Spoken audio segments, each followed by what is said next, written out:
என் பேர்லாம் எப்படி உனக்கு தெரியும்? தெரியும்ண்ணா, உங்களை நிறைய வாட்டி நான் பார்த்துருக்கேன். பாபா, நடக்கக்கூடாதுலாம் நடக்குதுடி. சாரு, இவகிட்ட நான் நிறைய தடவை சொல்லிட்டேன்டி இங்கே வராத அப்படின்ட்டு. குட்டி பிசாசு கேட்கவே மாட்டேங்குது. சரி, உன் பேர் என்ன? அனிதாண்ணா.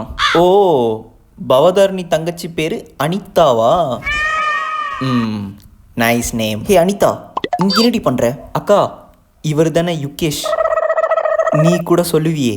அப்போ வீட்டில் நம்ம கதை ஓடி இருக்குது. இப்போ நான் என்ன கேட்டவங்கிட்ட இங்கே எதுக்கு வந்தேன்னு கேட்டேன். அதுக்கு மட்டும் பதில் சொல்லு. எனக்கு மட்டும் இங்கே வரணும்னு ஆசையா என்ன? என் லஞ்ச் பேக்கில் உன் டிஃபன் பாக்ஸை கொடுத்துட்டாங்க. அதான் கொடுத்துட்டு என் டிஃபன் பாக்ஸை வாங்கிட்டு போகலான்னு வந்தேன். இப்போ இது ரொம்ப முக்கியமா? உன் டிஃபன் பாக்ஸில் சாப்பிட்டா மட்டும் தான் சாப்பாடு இறங்குமா என்ன? அட்ஜஸ்ட் பண்ணி சாப்பிட மாட்டியா? சும்மா பேசாத, என் டிஃபன் பாக்ஸை கொடு. ஹலோ, அவங்க டிஃபன் பாக்ஸை அவங்க கேட்குறாங்க, கொடுக்குறது உங்களுக்கு என்ன? ஹலோ, இது எங்களுக்குள்ளே இருக்க பிரச்சனை. நீங்கள் கொஞ்சம் ஏதோ குடும்ப பிரச்சனை போல.